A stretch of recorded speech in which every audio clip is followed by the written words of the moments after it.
Ladies and gentlemen, welcome to our new live post-game video chat. Tonight it is Sunday, 13th May 2017, 8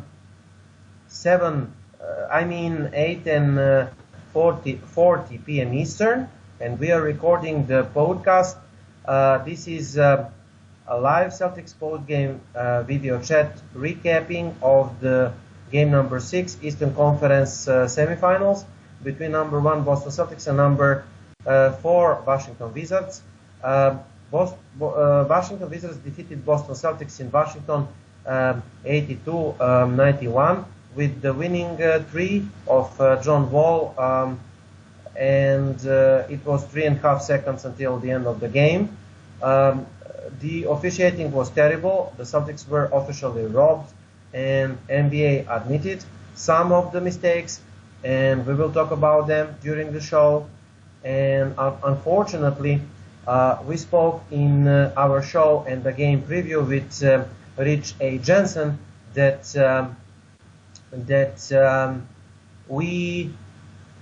about the keys of the game and the importance that the Celtics defeat the Wizards in 6 games, the importance to have the rest between Cavaliers series and end of Wizard series.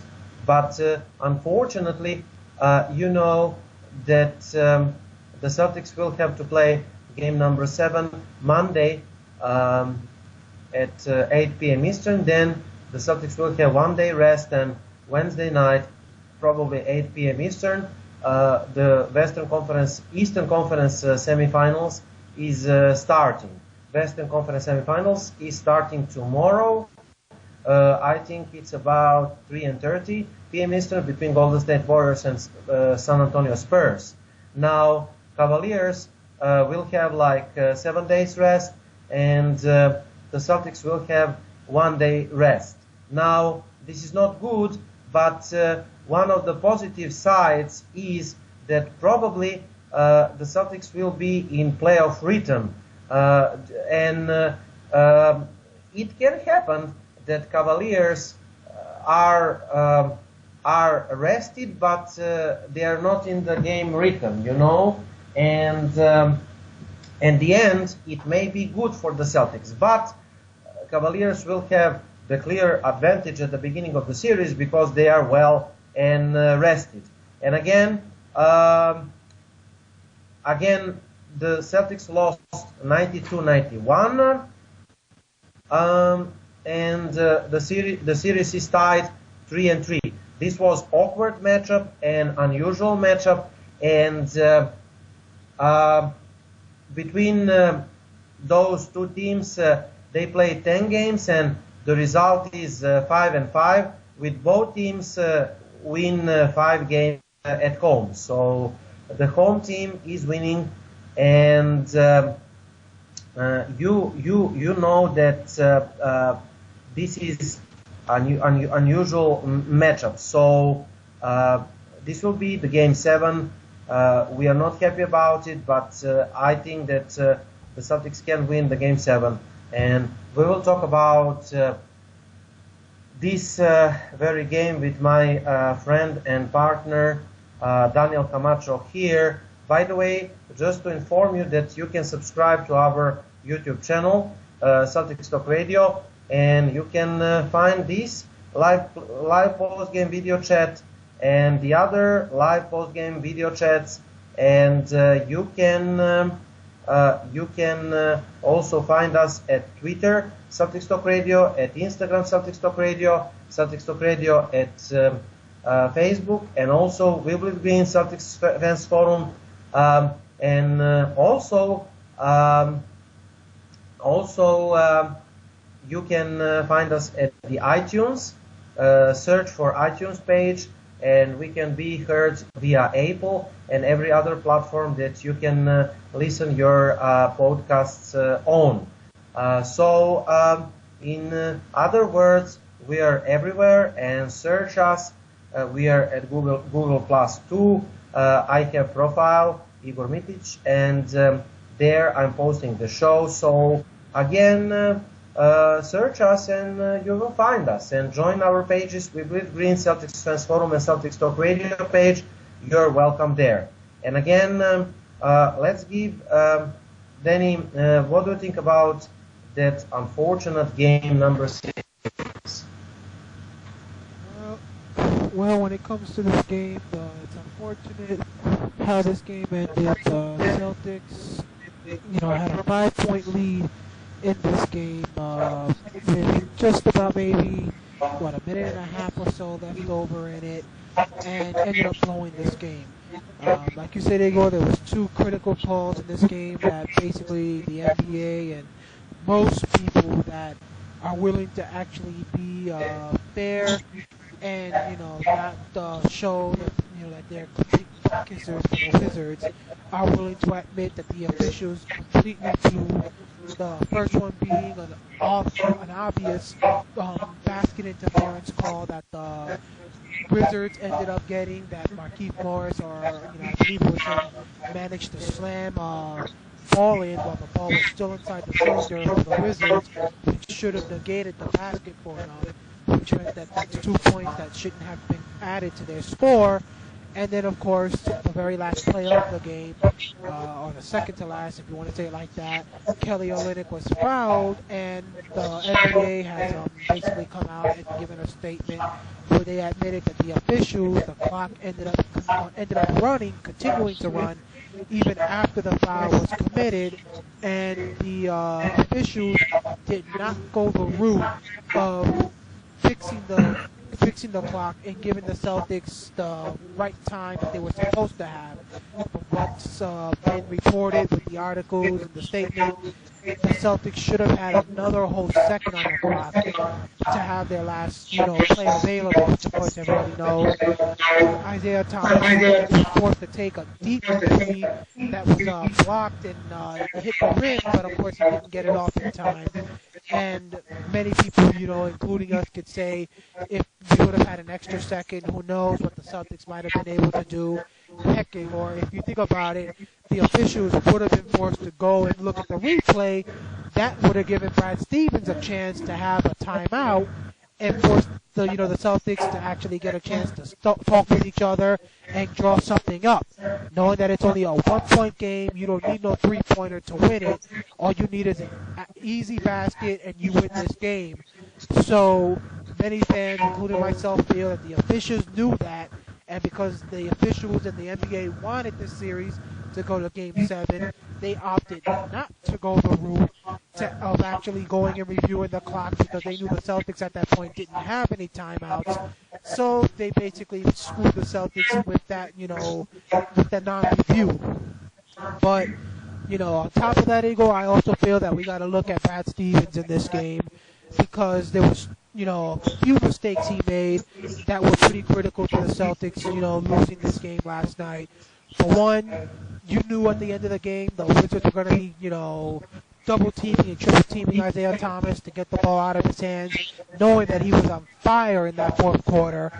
And you didn't have anybody ready to actually go and get the ball from Thomas the moment he was double and triple teamed. You saw that play when we were up 5 points. He got teamed up and he threw the ball away, and the Wizards ended up coming up with the steal, and it led to a 3-pointer by Beal in transition.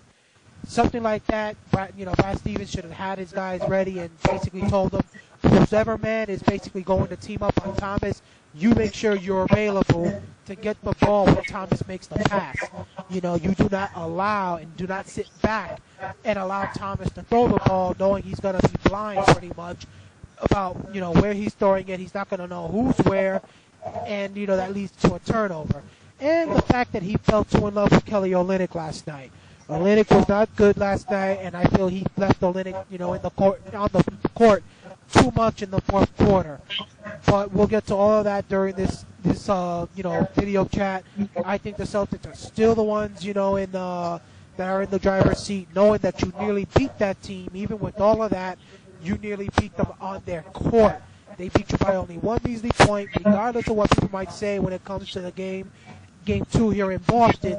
That game still ended with the Celtics winning by double digits, despite the fact that the Wizards nearly won it at the buzzer in the fourth quarter.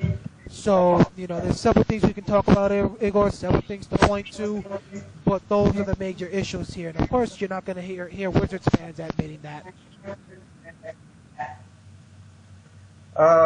Okay. And again, I have obligation to read. NBA admits Boston Celtics should have had extra seconds for the final possession in game number 6. The NBA acknowledged Saturday that the Boston Celtics should have had an extra second on the clock for the final possession of the Game 6 loss to Washington Wizards, but said instant replay was not permitted in this situation. Instead of 1.7 seconds to attempt to go ahead buzzer shoot, the Celtics should have had approximately 1 additional second more for the opportunity, according to NBA. During the inbounds pass, the Celtics big man, Kelly Olynyk, was fouled with approximately 2.7 seconds left, but the clock didn't stop right away.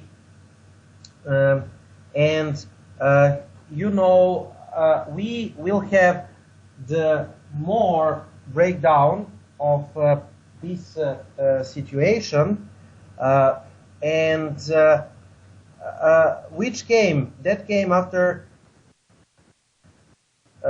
John Wall's clutch bucket three-pointer. Without the benefit, timing mistakes are to be expected.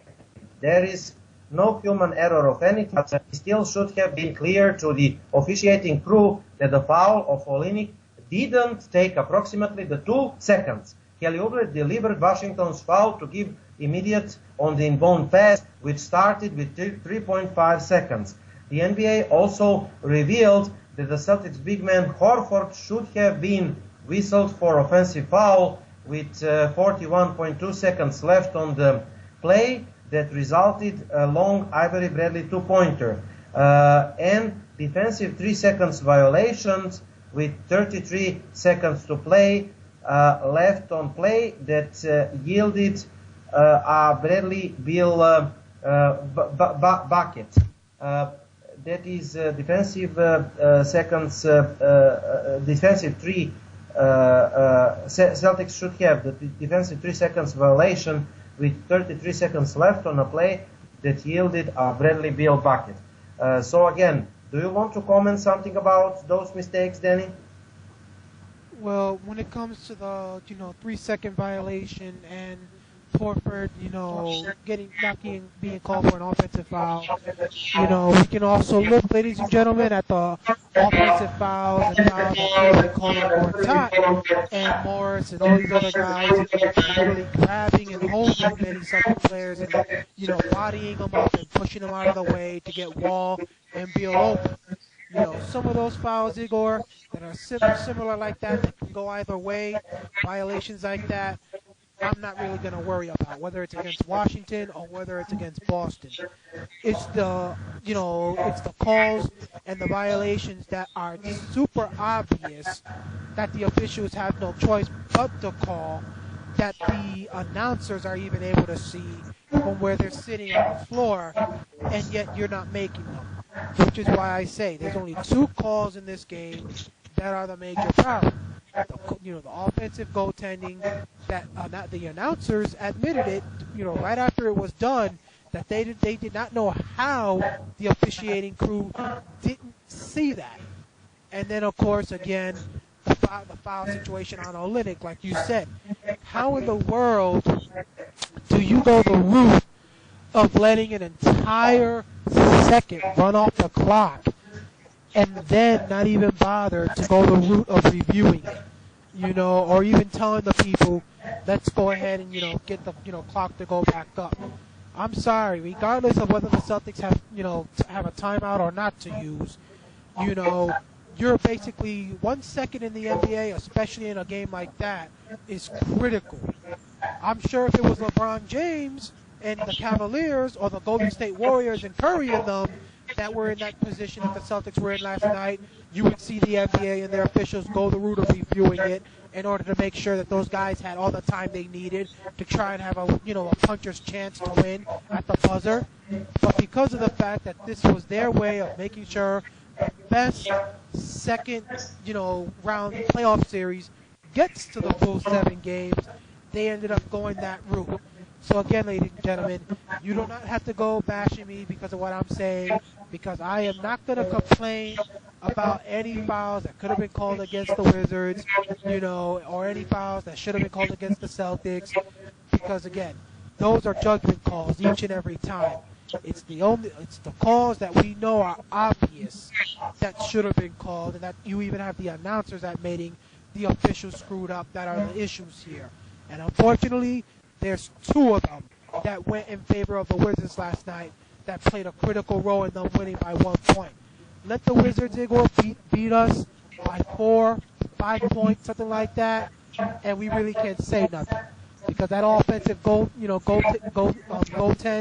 only gives them, only gives them 2 points, which means you're only up 1. Which means if they win by 5, they still win by 3. Meaning that you still got to hit a 3-pointer at the end. But come on.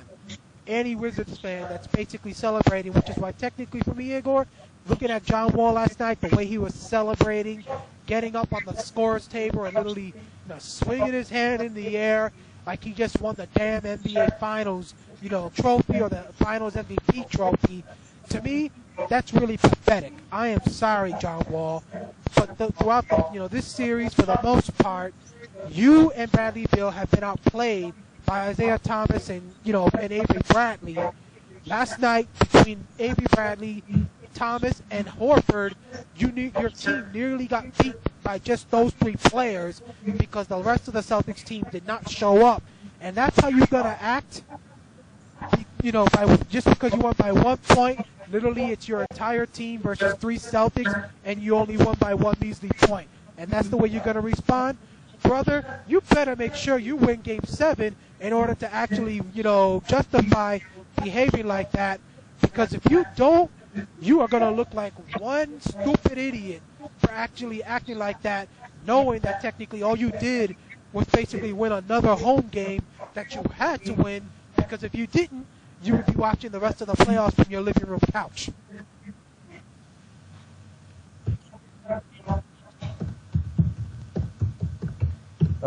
Okay. I have more after John Wall's game winner. Controversial timing decision hurt Boston Celtics. Washington Wizards star John Wall's epic triple will forever stand as a finisher to Game 6, but Boston Celtics should have had more time to respond. After timeout 3.5, Celtics big man Kelly Olynyk was fouled on the inbound play by Kelly Oubre. The Wizards were smart to use their foul to give. Olynyk could have put his team on top with a layup if they had failed to deliver it. But the timing of the foul was controversial. CBS reporter Jack Maloney broke down, and Kelly Oubre Jr. fouled Olynyk almost immediately on the inbound pass. The officiating should finish a foul signal with 2.8 seconds left, but the additional 1.1 it stopped. And there was no official review to see how much happened. In real time, the referees should have realized the foul didn't take 2 seconds or more. Because of how much the time ran off the clock, the Celtics were left with only 1.7 seconds on the final possession. And even with their another second, the Celtics would have been underdogs in that situation. But additional time could have opened more possibilities for head coach Brad Stevens. He could have run a different play or perhaps Thomas could have used extra seconds to dribble into better look. He might not have needed to settle for such desperate shoots. Maybe he would have taken the same fadeaway three-pointer, but we will never know it because the Celtics only had 1.7 seconds for the last chance. They also could have won by protecting late 5 points lead. Of course, they still should have had more time to try to save themselves.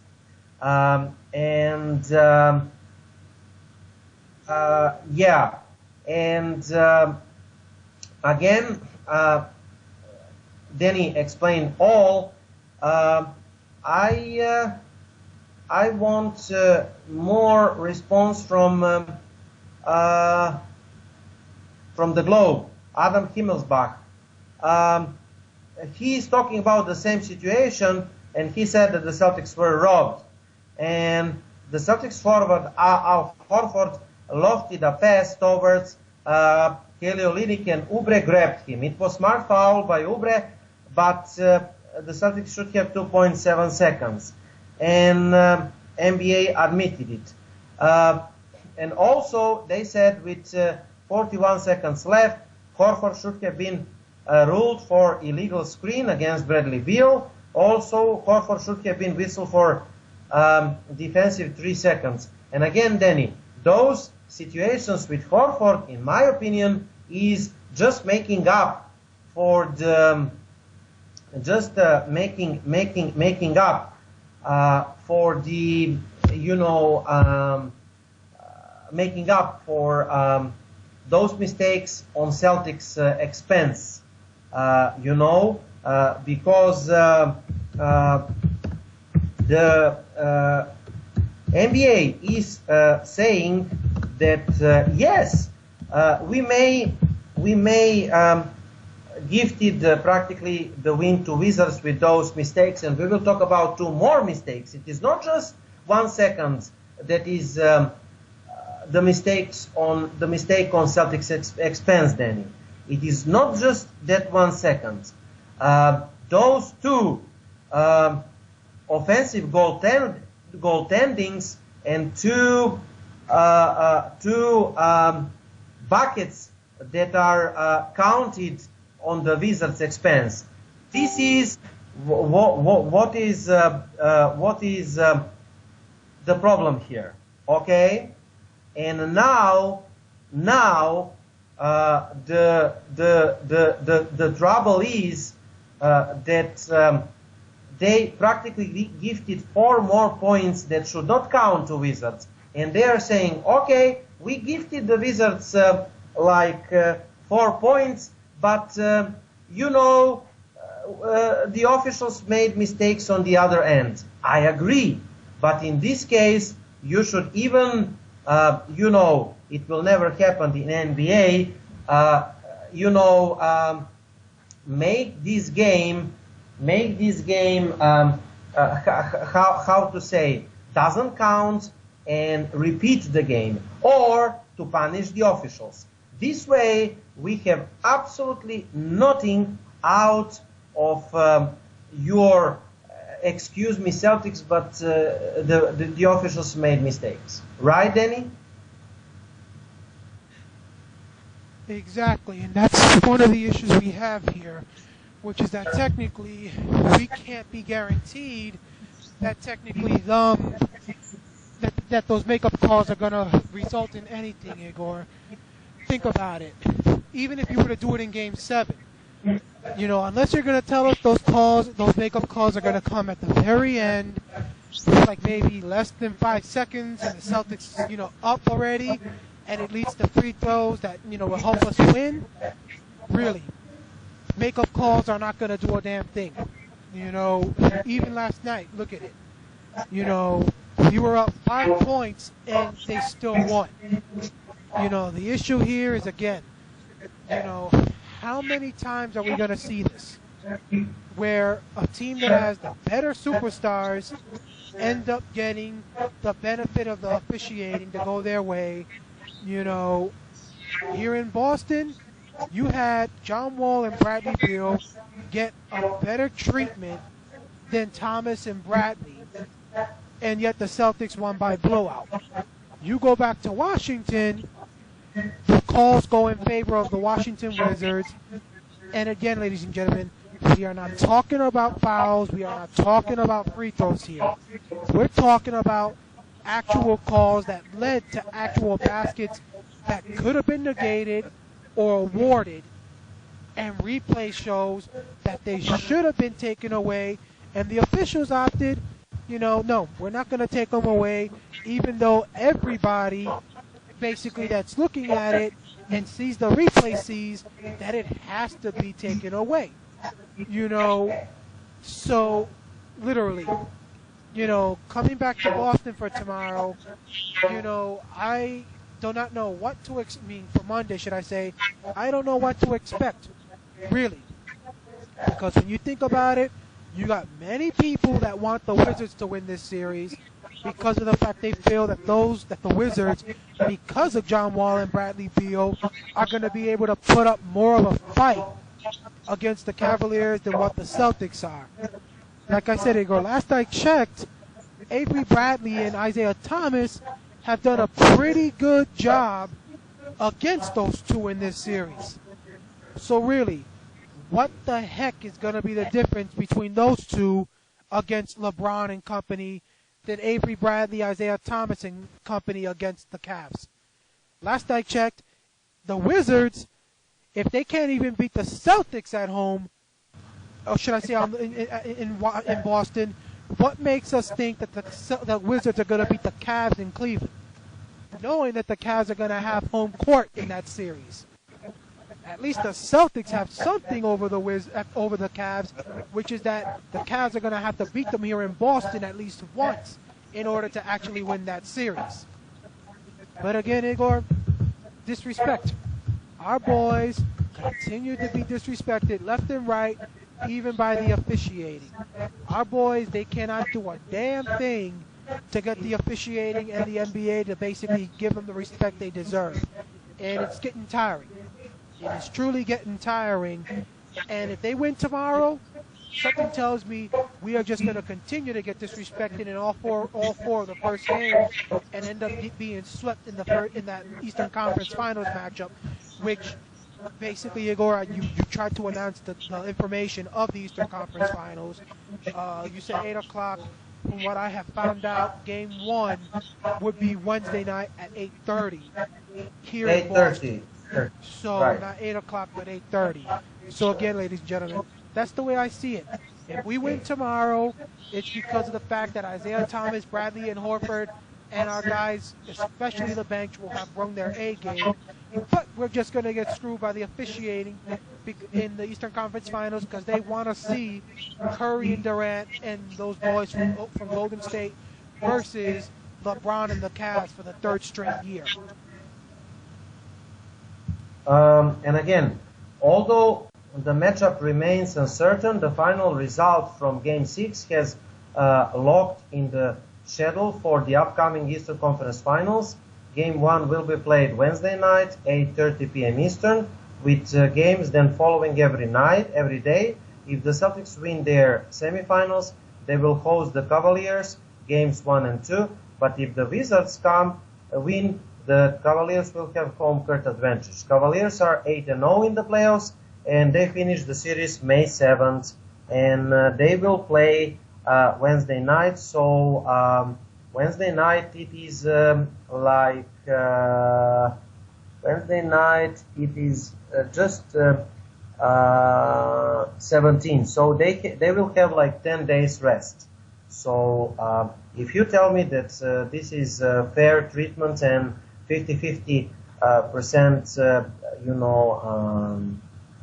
treatment and the same conditions, then I'm crazy. Again, it may be at the end. The good thing for the Celtics because they are in the playoff rhythm, and 10 days without the games, we know that Cavaliers will need the time to adjust to the new series and to and get into the playoff rhythm again. They are rested, but the Celtics are in full form, to say this way, and maybe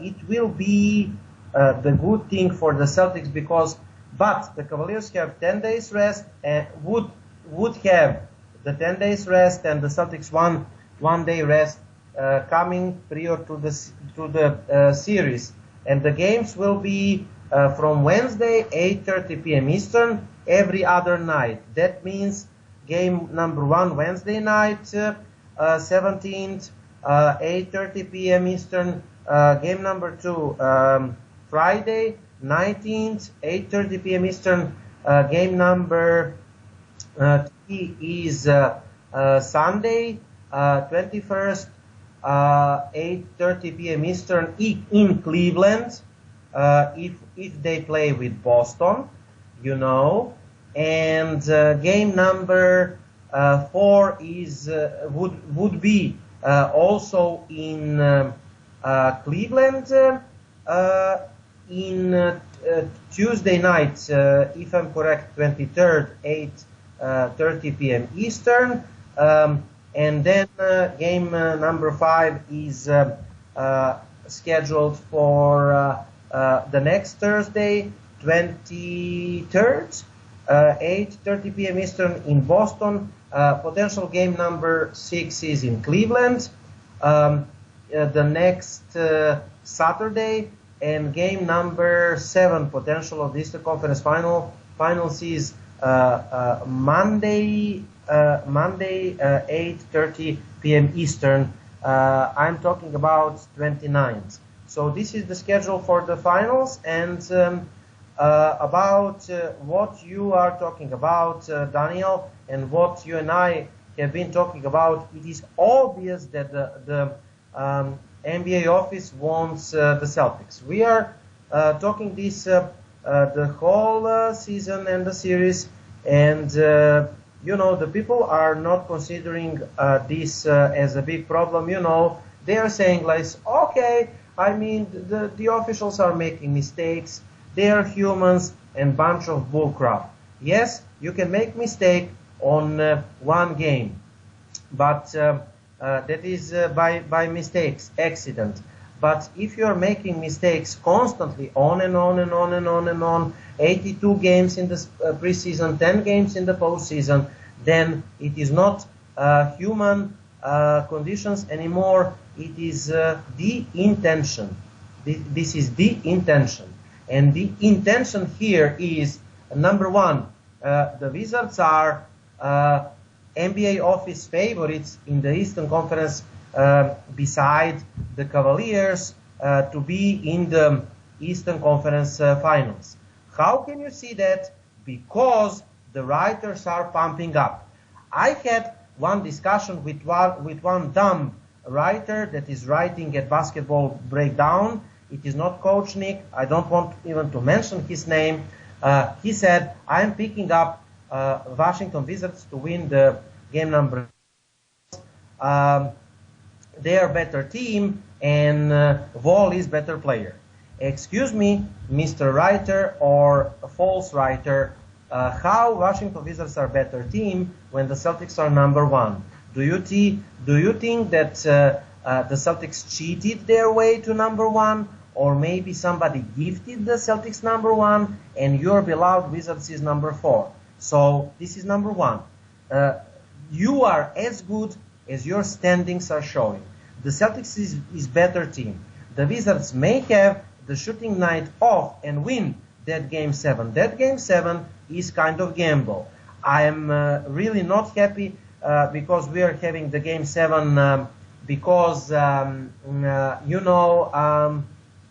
those games are gambles, and I mean, somebody must have the Wizards may have the good shooting night, and for example Beal and Wall may go off and they may win the game 7 eventually, but the Celtics are still better team, and they proved that into the regular season. When I'm talking about the chances to win the Game 7, how the VPI are projecting the Game 7. 3-3, 68% the Celtics and 32% for Wizards. The Celtics are heavy favorites, and the Celtics are better team, number 8 ranks BPI, and the Wizards are number 9 team. And again, to win the Game 7, 68% Celtics and 32% Wizards. Another bad narrative is that the Celtics are an experienced team into the playoffs. Really?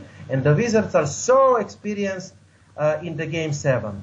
Let us see how many Game 7 the Wizards and the Celtics played since 1979. Since 1979, the Celtics played 16 Game 7 and Wizards play 0 Game 7. So will you continue with your bullshit, Mr. Wizards writers, that the Wizards are more experienced in Game 7 than the Celtics? Because this is bullcrap.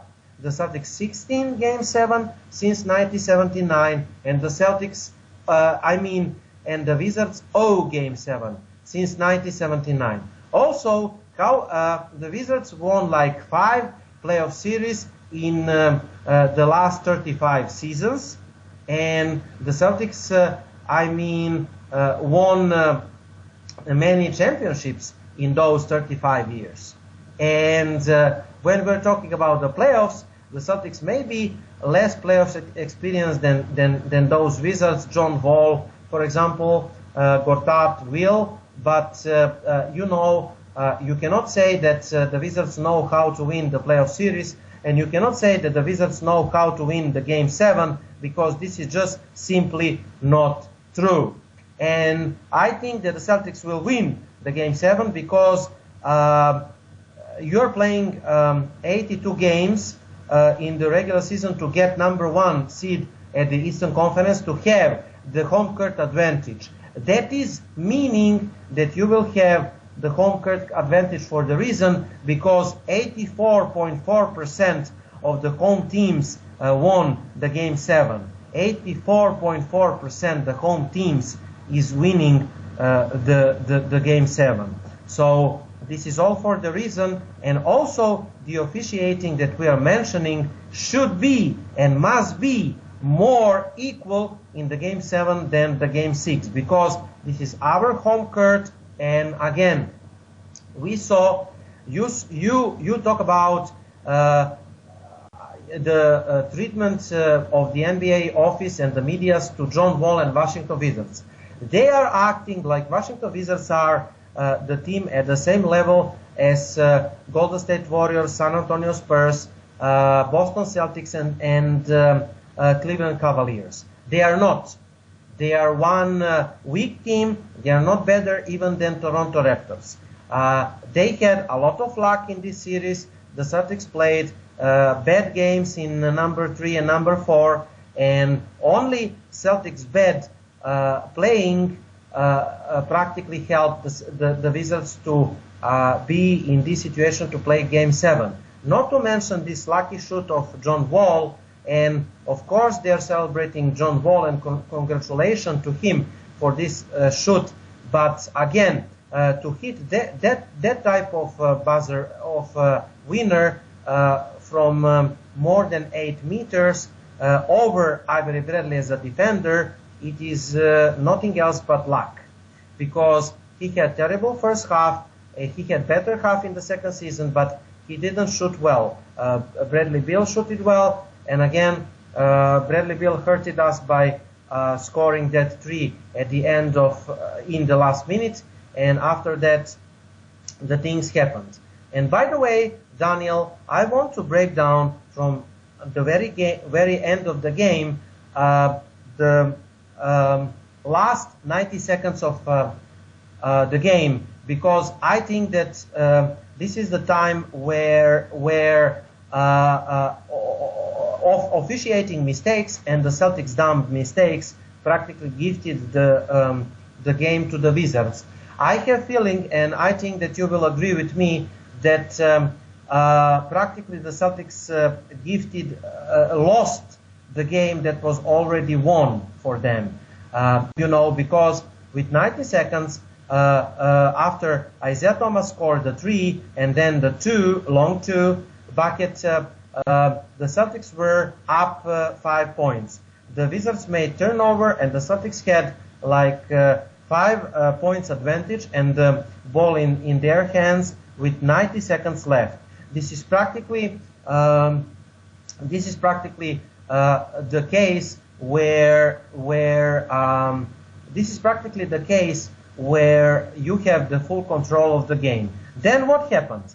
The Celtics made some stupid shoot. It was not action, it was some forced shoot, and they missed. They turned the ball over, and after that, Bradley Beal drained the three-pointer, and the lead was down to 2. And then the Celtics turned the ball over again, and then on that possession, when we were up 5, and when we lost the ball, Isaiah Thomas was double-teamed, and he lost the ball. Then Bradley Beal scored the 3. Then the lead was down to 2. Then we lost the ball again. I think it was Isaiah something again, and action, some force shoot, and he ended up fouling John Wall at the other end of the floor. Then John Wall tied the score with, I think, 89 from the free throw line. The Celtics had the great action and to feed Olynyk, and Olynyk scored, and then the Celtics were up 91-89. And then what happened? Then it happened that the Wizards are having the ball in their hand like 14 seconds and a half.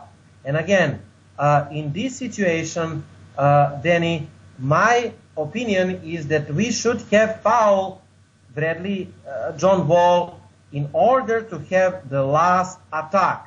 Because what is happening? Think about it. I'm blaming this to Wizards and coaching staff, to Stevens and coaching staff.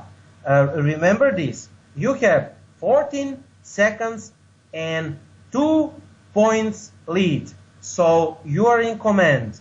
So now, what is the problem? You don't want to lose the game with some 3 like John Wall's. You want to have the last attack. If you miss your last attack, and for example, if you foul John Wall, if John Wall scores the 2 free throws, the game would be tied, right? And the Celtics would have the ball in their hands and the last attack. So we would have, Danny, like 13 seconds or 14 to score the bucket in this situation if we fouled John Wall immediately after the Wizards inbound play. Because you want to avoid the three-pointer and the loss. And the worst case scenario, if you take care of the ball in those 14 seconds, if you milk the clock, the worst case scenario is that you're going to overtime. And you will feel comfortable about going to overtime because you have deeper bench. And you will have additional 5 minutes to win the game. In this case, we gambled by defending the last attack, and we lost the gamble. And we didn't have enough time to retool, regroup. The Stevens left out of timeouts for the last play, and he drew one play. Then after the Wizards fouled Kelly Olynyk, he didn't have the foul to reset the offense, and we ended up losing. In my opinion, we made so many dumb mistakes in the last 90 seconds that we practically gifted the win to the Wizards. What do you think?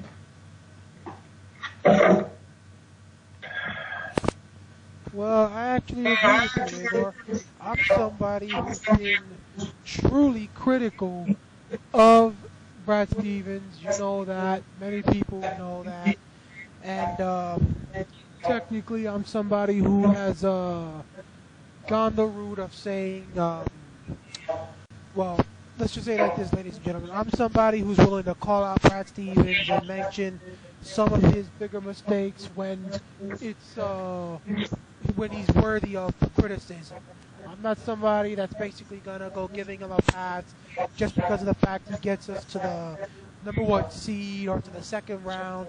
You know, heck, brother, you're being paid to be a coach. You're being paid to get us to those positions. Now, I got the play-by-play right here, Igor. But I think there's even more to say about it, which makes him look even worse. You mentioned, we're just looking at the last 90 seconds, ladies and gentlemen.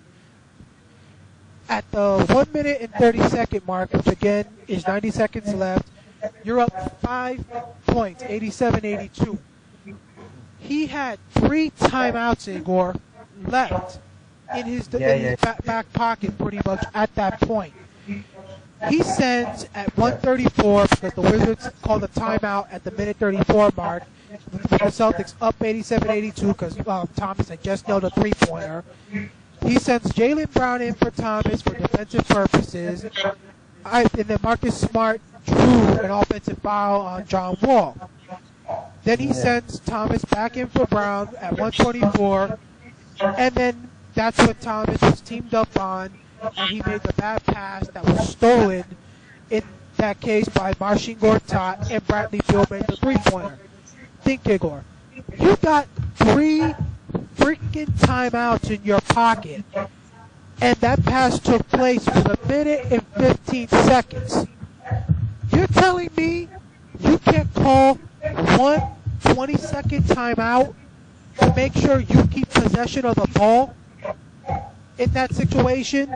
Because remember, 24 seconds down to 15 seconds, meaning that you only wasted 9 seconds on the shot clock, so you still have 15 seconds left on the shot clock at that time. You're telling me you can't call a timeout to make sure you don't turn the ball over, knowing that the Wizards are a team that looks for transition to try and get John Wall to go on the attack, and then they like to kick out to the shooters for three-pointers because they're similar to the Golden State Warriors? You know, like really, Brad Stevens, what are you gonna do with those timeouts if you keep the lead?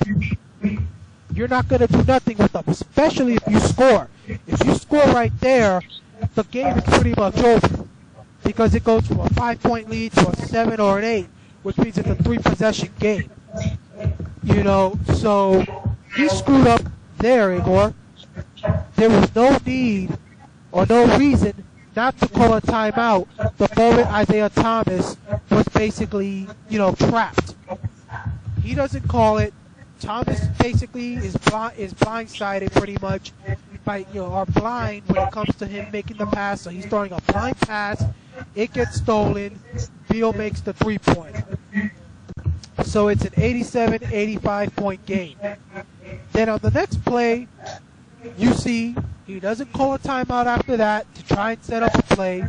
He lets the guys keep going, and it leads to Thomas trying to go for another 3, which John Wall blocks it, and Gortat comes up with the rebound. And then on the other end, Thomas fouls Gortat, and he fouls Wall, and Wall goes to the free throw line to basically make both free throws, and then he calls a 20-second timeout at 87-87, a tie game.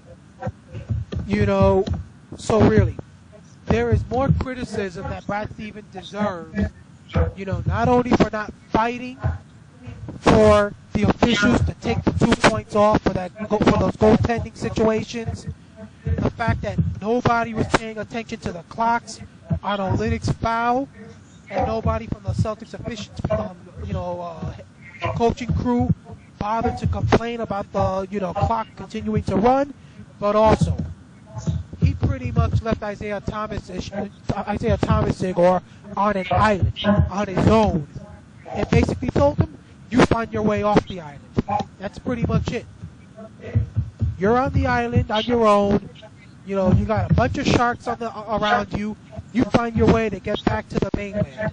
That's pretty much what Brad Stevens did last night. And it came back to bite him in the behind.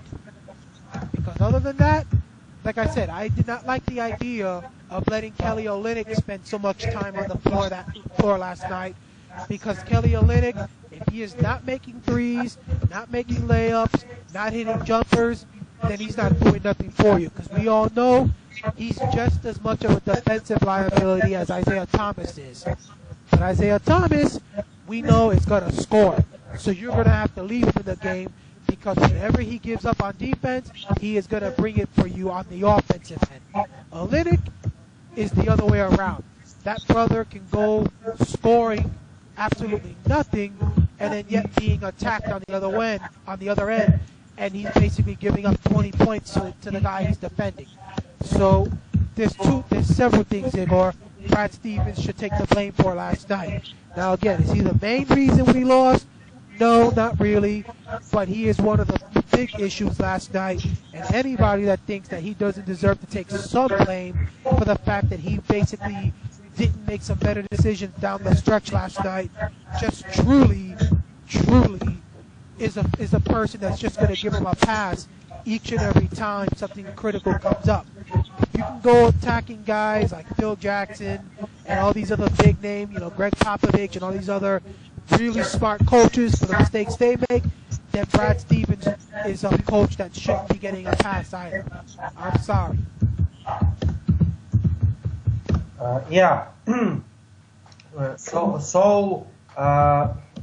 you tell us the statistics? What are the areas that we lost the game, especially bench, fast break points, etc.? Because we know we spoke about it at our radio show that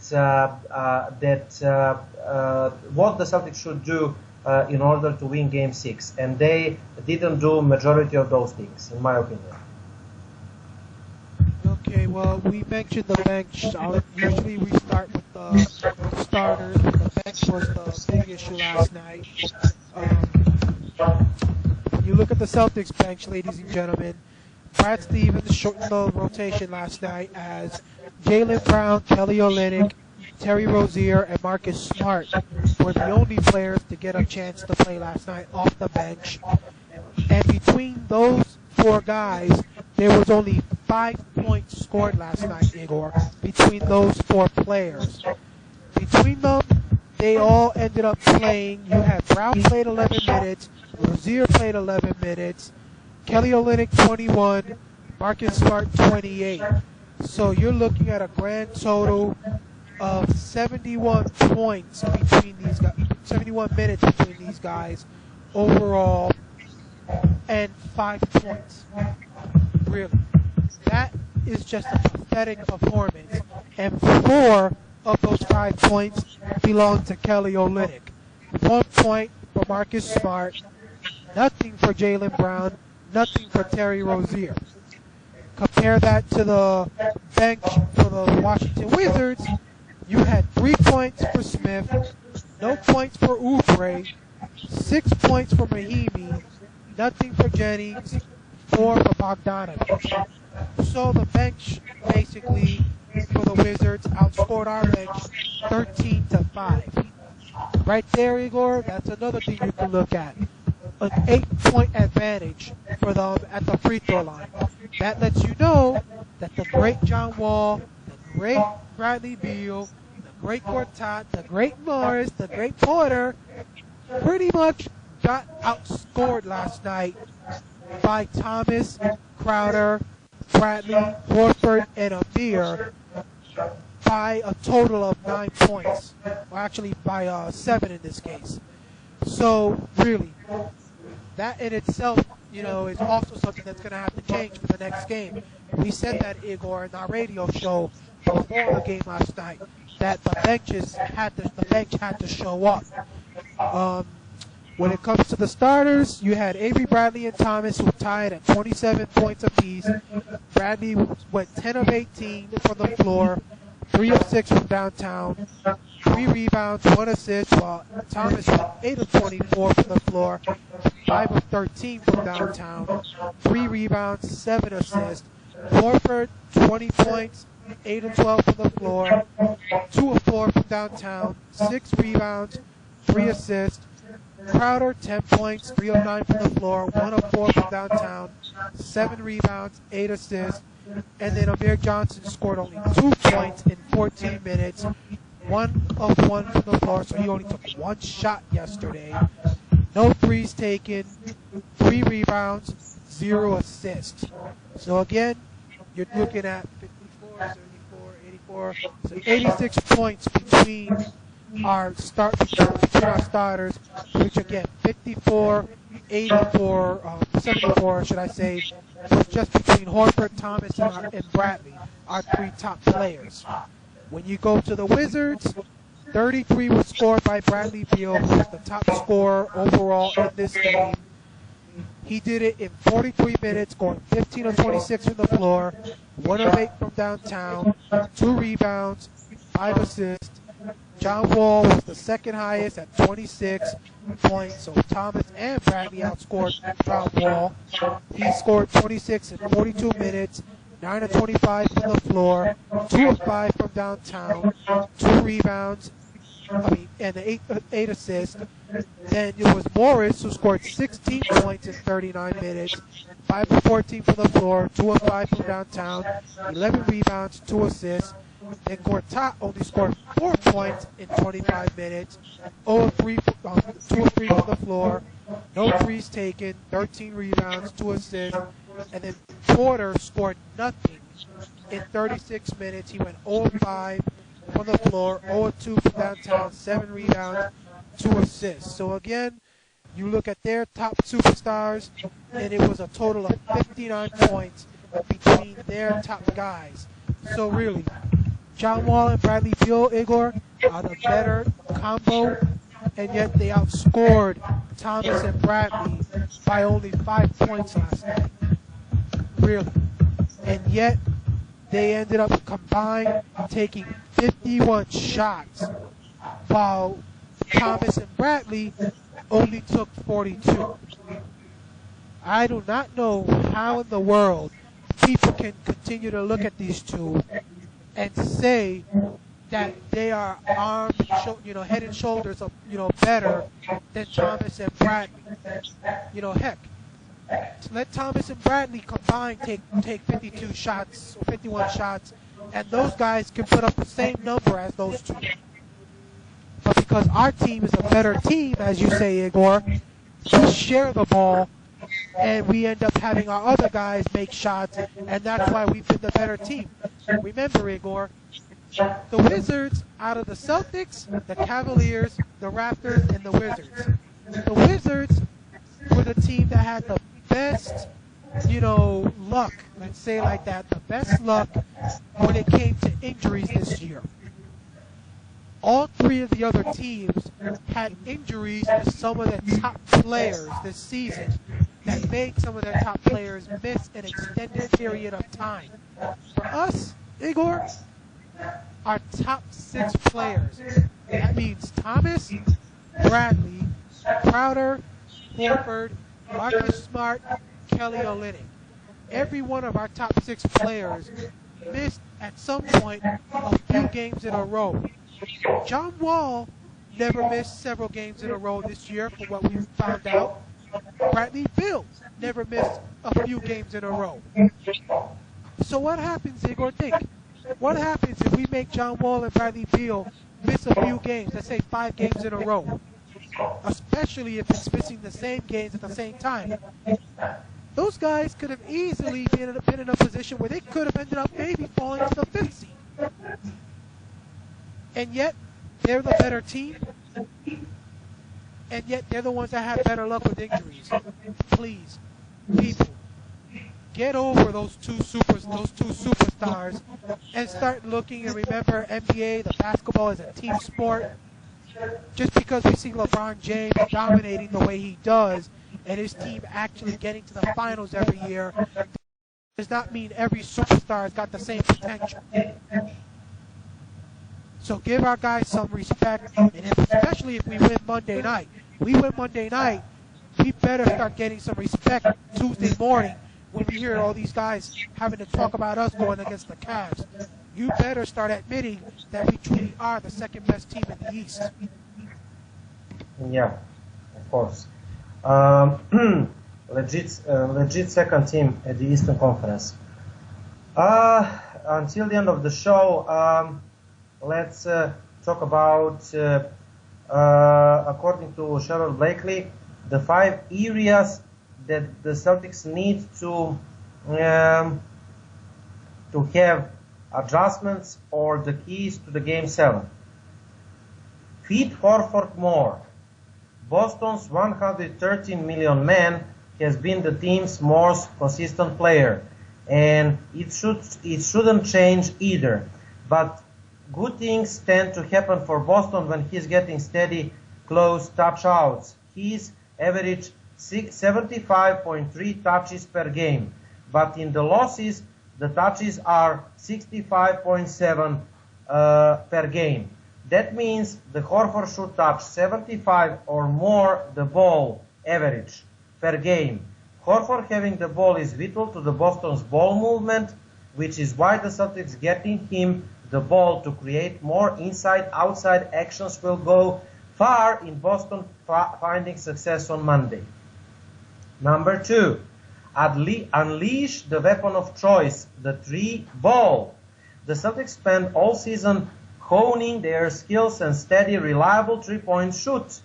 While the rise has been rare, far from smooth one, there is no mistaking how much the 3-point shoot has been vital to the success in the playoffs. In the team's 3 wins against Washington, the Celtics shooted 46 of 106, or 43.4% from 3 points.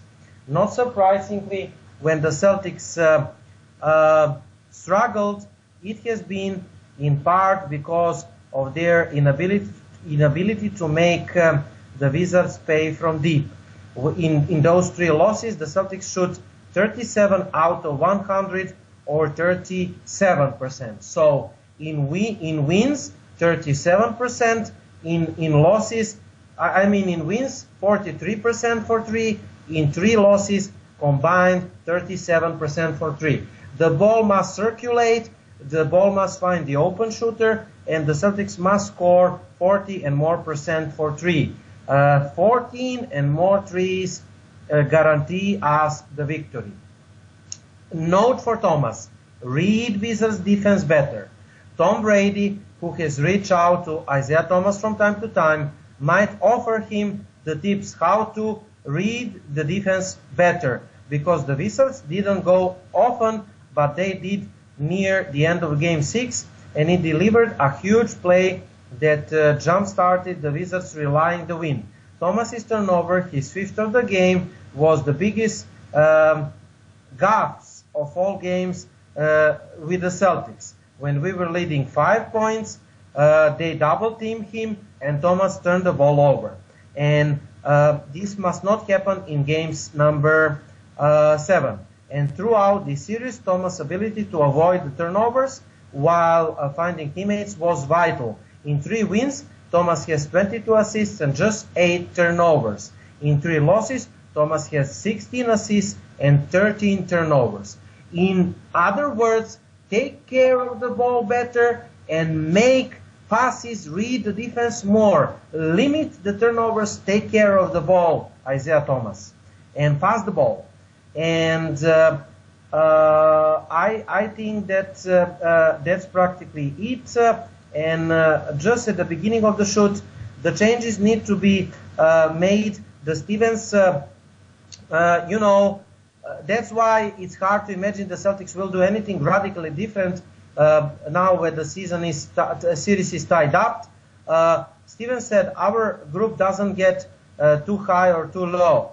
We realize that there are some things certain that you can do better throughout the games, but I thought we really competed. I thought we really played hard, and we played great purpose. I thought we played together. When I think of Game 6, I think about John Wall's 3 going in. I don't think We miss some layups, we miss good opportunities that we have to convert in the game like this. But hats off to Wall and Wizards.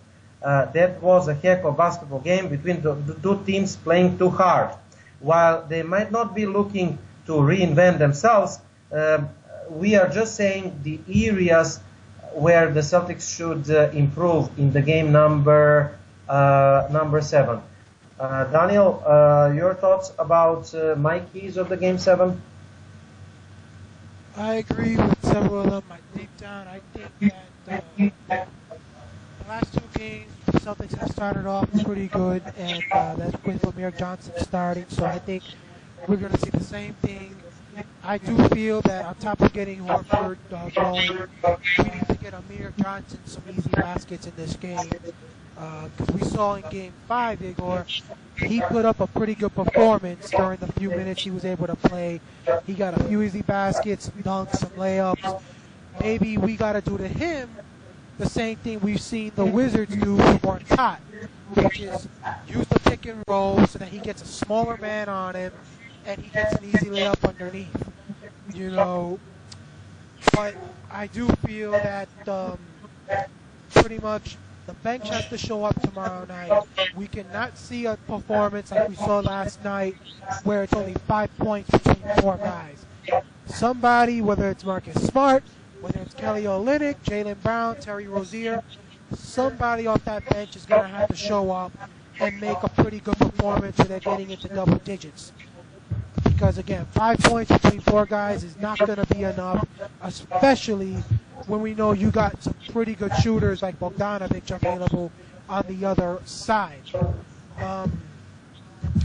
Deep down, I think we need to make it where everybody else has got to be available and be ready to nail those 3-pointers, because you know that's what's going to happen. They're going to go with the same game plan they did in Game 5, which is they're going to make sure the ball is getting out of Thomas's hands, and everybody else is going to have to make sure they hit the shots like they did in Game 5. That's the reason we blew them out, because everybody else was ready, and they made those 3-pointers when Thomas found them wide open. Now, I do feel that technically the officiating is going to play a major role in this game. The question is, who's going to get the respect? Is it going to be the Celtics because the game is in Boston, or are they going to give the Wizards the respect because the NBA wants to, please the fans and please all the NBA analysts that want to see John Wall and Beal go toe-to-toe with Kyrie Irving and LeBron James? So, that we'll pretty much know that tomorrow, Igor, when we see who they choose for the, officiating crew. But everybody else, I got no doubt in my mind, Igor, that Thomas, Bradley, and Horford are going to show up tomorrow. The question is everybody else. And then Brad Stevens, if you got to play the entire starting lineup, the whole 48 minutes, you do it tomorrow. Because again, this game tomorrow night, Monday night, could be the difference between you getting a major superstar to come to this team or you having to go through another season where you're viewed as the 4th best team in the East, regardless of what your record is and where you finish in the standings. Okay, and the final article, this is something that is not pleasant to read, and this is something unbelievable to me, but I want your thoughts about it. Draft rumors. Agents considering holding clients from workouts with the Celtics report. We will have the draft show Tuesday night, 8 p.m. Eastern, when we will read whether the Celtics will have number 1 pick at the draft or not. On the surface, the Boston Celtics look like an excellent franchise for 2017 prospects to join. Players can compete to the playoff team and immediately be part of winning culture. But according to ESPN's Chad Ford, some agents are considering holding their prospects from individual workouts from 2 teams, Sacramento Kings and the Celtics. The reasons are avoiding Kings obvious. The Sacramento was dysfunctional franchise, and the front office that cannot seem to pull itself together. One of Ford's sources said it would be more malpractice to let his client work out with the Kings. But why the Celtics? According to the Fords, the prospects might prefer more stable situation than Boston, opportunity to start immediately, which they might not be afforded by the Celtics' deep roster, without the looming question of potential trade for established star like Jimmy Butler and Paul George. One of Ford's agent sources said that he has deep respect for the Celtics, and Danny Ainge and Stevens might be the best head coach and GM in the league, but he would want his client. He would want to know the plan for the franchise before allowing his client to go to Boston. It is true that the Boston Celtics might be more tenacious landing place to the prospects than Phoenix or Orlando or Suns, especially given their postseason success. Boston didn't trade for Butler and George at the trade deadline, which means indicate that they are more willing to build through the draft. That last year, number 3, Brown was never focal point in the way that he will likely would have been on the bad team. That doesn't seem to... number 3, Brown was never focal point in the way that he likely would have been on some bad team. Anyway, that doesn't seem to have stunned his growth, but didn't play CDs in the first round of the postseason could in fact some prospects from coming to Boston. But the Ford and his source note the Celtics have fantastic scouts who can pinpoint players they want without benefit of individual workouts if need be. If the Celtics get a first overall pick, Danny Ainge won't pass on Markelle Fultz just because didn't have the workouts. Agents can try to direct their clients one way or the others, but by its nature, the draft gives prospects very limited power. The Celtics are in an invariable position, but it's probably worth noting that for some young players, landing Boston's already loaded roster isn't particularly appealing. I must say this, Danny, a lull to the 19 years old that want to control their own destiny. They cannot do absolutely anything. They cannot stop us for drafting Fultz. But this is only just laughable to me, How can, for example, Markelle Fultz agents stop Markelle Fultz to be drafted by Boston? I cannot see that situation. This is really laughable and unbelievable to me. But okay, the agents are really evil in today's sports. What do you say? Well, we all know what it is with these agents. It's all about the money, Igor, in that situation. The places they go, the players go, the more money they get, basically, the more money the agents are going to get. And if they end up coming to a place like Boston where the team is an established championship contender and they're playing limited minutes like Jaylen Brown is, the agents aren't making money. You send them to a team like Phoenix or LA, the Lakers in this case, that is team fighting for the lottery every year, then they're playing major minutes, and eventually they get, major money because another team wants to sign them and thinks they might be the next LeBron James or the next Stephen Curry or the next Kevin Durant, and the agent makes a lot of money. But, at least in this case, though, I understand it, Igor. No offense, but it's the truth. Unfortunately, not even we, Igor, know what Danny Ainge is planning. Think. We all criticized him at the trade deadline because of the fact that we felt he should have pulled the trigger to get a big-name player on this team because of the fact that we all knew there was no guarantee we would be coming out with the number 1 pick this year. Yeah, we got the best chance of getting it, but we could easily end up falling down to number 4 in this year's draft. And again, ladies and gentlemen, we'll know that on Tuesday, between 8 p.m. and 10 p.m. So you can listen to us that night as we will be announcing the results as they come out to us. But, again, these people prefer to go to those teams because they're looking for more money. Those players prefer to go to those teams because they want to be in that starting lineup. They want to become superstars as soon as possible, have their names being recognized and all that other stuff. But Danny Ainge, in my opinion, you know, if the Celtics do not get the number 1 pick in this year's draft, you know, he is going to have to basically he's going to have to look back at the situation from this past season and this past February, and he's going to have to really think, Igor, did I make the right decision? Especially if the Celtics don't win Monday night, because then you will have lost the chance you had to basically prove you were the second best team in the Eastern Conference, and you will have lost the chance to get the superstar you needed to, you know, go at it with LeBron and them, because of the fact that you felt, you know, that Marcus Smart, Jake Crowder, and some of these other guys who aren't coming up big in the playoffs right now were too important to you. So, you know, again, we'll see Tuesday. But again, those guys, I'm not going to complain about what they're saying, because again, it's all money for them.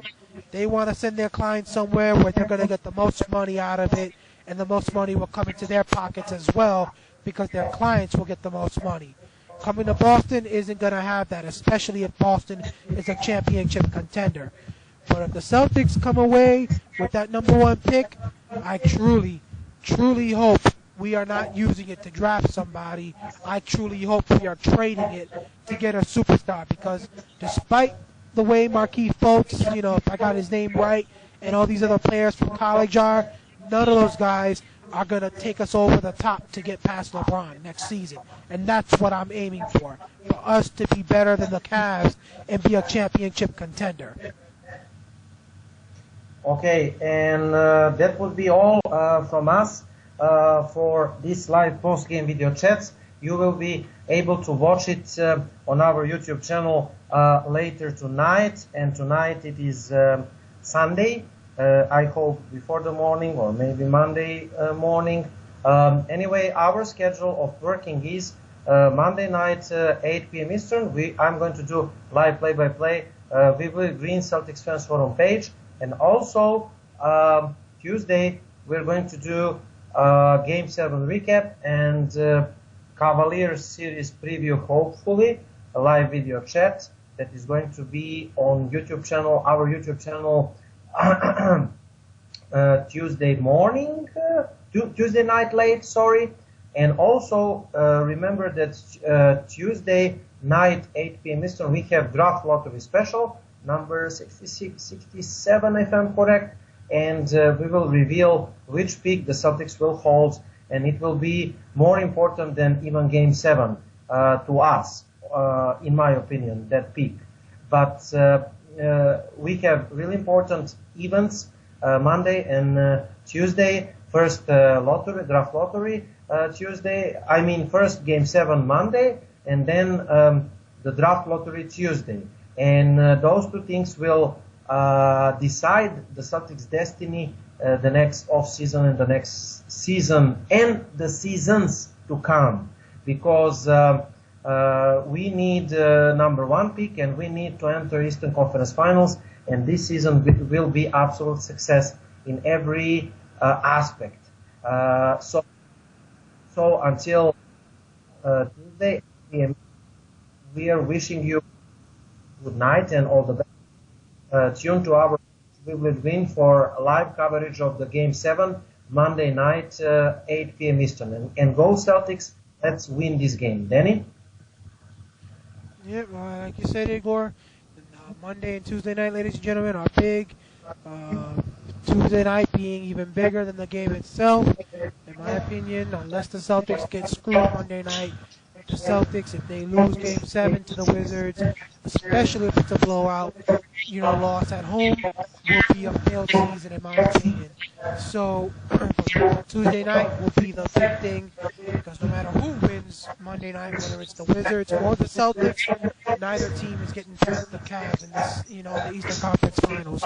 So Tuesday night's even bigger, because what happens Tuesday night will determine whether or not you truly have a shot at getting a top superstar to actually help Thomas and Horford to go at it with LeBron and the Cavs and possibly make you being a team that can make the NBA Finals next year. So again, we'll see you Monday night with a live play-by-play coverage in the Weekly Green Celtics Fan Forum. And again, you can listen to us 8 p.m. Tuesday night on Celtics Talk Radio, as we will be basically doing a live broadcast where we will be recapping as the show itself goes, everything that goes on with the draft lottery, and letting you know what the odds are with every team announcement. So, for example, the moment we know who the number 14 team is, we will let you know what the updated odds are before the number 13 team gets announced. So again, if you want basically the best updated coverage, you will tune into us Tuesday night, 8 p.m., as we will go from 8 p.m. to 10 p.m. So we will see you Monday night and Tuesday night. Have a good night.